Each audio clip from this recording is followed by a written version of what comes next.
Oh, hello, this is Tak Chung from Walk with Tak. Welcome to my YouTube channel. If you enjoyed this video, please like, subscribe, and share. I have been cooking in a wok for almost my entire life, but most of the time I only think of the wok to be used for stir fry. And only after I develop my fast cooking system and teach the system to other people, I start to realize that the wok has tremendous potential and could be used for many different cooking functions. Today in my cooking, I use the wok exclusively. I hardly use any other cooking utensil at all. I have been having a lot of fun in finding new ways to use my wok. In this video, I would like to show you how I use the wok to make a creamy mushroom potato soup. It turned out the wok is perfect for this purpose. Okay, let's go into the kitchen and see what we could do. Making this soup is spontaneous, as my wife mentioned that she would like to have mushroom soup for dinner. I had most of the ingredients already, so making the decision of cooking this soup is not hard at all. The first thing for me to do is to thaw out some bacon. I freeze them in small portions, so they are ideal for this particular purpose. Both my wife enjoy bacon, particularly use it to garnish the soup at the end. Bacon always gives off a lot of fat, so this is a good foundation to use it to build the soup upon. Of course, we both realize this is not the healthiest, however we only do it once in a while. I already have some onion chopped, so it's easy, just add it to the soup. To give the soup some substance, I have some potatoes that already chopped up, so I decided I'm going to add it to the soup as well. So now it becomes more than just a cream of mushroom soup, it's going to be also a cream of potato soup. You can consider this is my basic vegetable stir-fry template. My plan is that to stir-fry all the ingredients in the wok before I turn it into a soup at the end. I could have done this in a large skillet, but the wok is perfectly designed for carrying out this task. After cooking down the onion and the potatoes, next I'm going to add the mushrooms. I'm going to add 3 different kinds of mushroom. The first mushroom I'm going to add is a shiitake mushroom. They come in a dry form, and I hydrated them about a week ago and used in another dish. I have never used shiitake mushroom in a cream of mushroom like this before, but I have used it in many other type of soup, and I know it will turn out well. A shiitake mushroom has a strong mushroom flavor compared to other mushrooms. I'm very interested how it is going to fit in with the other 2 mushrooms that I'm going to add. This is the benefit of advanced prepping. By having them readily available, it gives me more opportunity as well as willingness to try out different combinations. The reason that I add the shiitake mushroom first because they take longer time to cook compared to the other 2 mushrooms. Next, I found some portobello mushroom that already been prepped in the refrigerator, and this makes it very easy for me to make the decision to add the second mushroom because I have it on hand. The portobello mushroom was cut in small chunks. It was not intentional, it just happened to be this way for another dish. Again, going through the refrigerator, I find some thinly sliced white mushroom. I'm going to add them directly the way it is. So right now I have 3 different kinds of mushroom. They all cut slightly different. I think this will make the dish more interesting. Because of advanced prepping, I have all these ingredients already available to me, so it is really a lot of fun for me just to pick them out and put them together. With advanced prepping, I feel like that I'm an artist, that with all the paint available to me for me to paint the picture that I want. Again, you can see here the wok has a tremendous advantage because you can mix a lot of ingredients into it and mix them easily. The next step is that I start to add water to create the soup.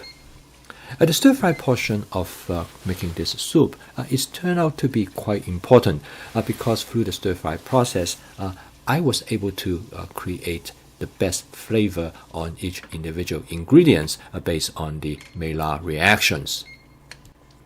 Also, based on the order that I add each of ingredients, I can control the texture of how long I want to cook each individual ingredients in this soup. I now make sure that I have the heat of the stove turned to high so I can bring everything to boil. So right now the soup is gradually take shape. All I need to do now is to boil down all the food ingredients in the wok to the consistency that I'm looking for. Next, I did a taste test, and if you like mushroom, you're going to love this soup. It is very rich in mushroom flavor with the 3 different kinds of mushrooms. To create a creamy consistency of the soup, I'm going to use some heavy whipped cream. You can use other type of milk product as well, such as half and half, and you can even use milk. Since I have heavy whipped cream available all the time in my refrigerator, this is a good place for me to start. I added about a half cup of whipped cream. However, you can add more or less as you choose. For me, this is the significance of template-based cooking, because you can customize the dish to the way exactly how you like it, and I call this a flavor chasing. As you can see, the soup start to slowly come to shape. Now, you can season the soup in many different ways. I'm going to season it with my basic seasoning mix. If you would like to know more about the components in this seasoning mix, you can take a look at this video. In the past, when I create soup, I often use chicken stock or vegetable stock. I discovered that my basic seasoning mix actually serve a better purpose than either one of them. I designed my basic seasoning mix to enhance the natural flavor of the ingredients so that it will not overwhelm them. Next is for me to create the proper consistency of the soup, and I'm going to use cornstarch for this purpose. I'm going to create a cornstarch suspension with 1 part of cornstarch to 3 parts of water. Before you add the cornstarch suspension to the soup, make sure you mix them well because the cornstarch tend to settle to the bottom. I'm going to start out by adding 2/3 of what I have to make sure that I do not add too much, because I can always add more to make it thicker if I want. I'm going to let the soup to simmer for about 5 minutes. I did a quick taste test again, and I decided I would like to have it a little bit thicker, so I'm going to add some more cornstarch. After stirring the soup and make sure everything mixed well, the soup is done and it is ready to be served. The total cook time of this soup is about 25 minutes. I enjoy making this soup. I like the leisurely pace.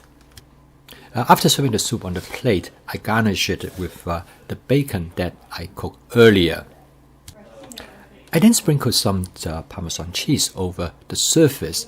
Both the bacon and the cheese add a nice touch to the soup. Actually, this soup makes a pretty good meal because of the potatoes in it. I'm going to serve this soup with some of the bread that I baked earlier.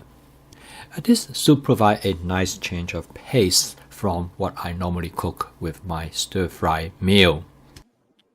The reason why the wok is so good for making this particular soup is because it uses a basic stir-fry template for vegetables. You can imagine this dish actually contains 3 different templates. The first template is to stir-fry the bacon, and the second template is actually stir-frying the vegetables that are going to go into the soup. In both cases, the wok has a great advantage because of its large opening. It is much easier to work in the wok than if you have been worked with a stock pot. The last part of the cooking process is basically a template in how to make a soup, how to create a thickness, consistency for the soup. Once you understand how to use these 3 templates, you can make almost any soup that you like without ever to resort to recipes. This is what I like about my cooking system because when I make this soup, I have most of the ingredients already prepped through advanced prepping. And using my stir-fry technique, you can cook everything readily. And finally, flavor chasing as part of my fast cooking system will allow you to find the flavor that you like.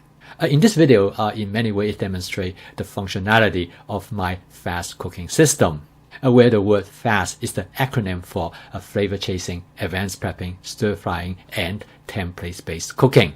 Thank you for watching. If you enjoyed this video, please like, subscribe, and share.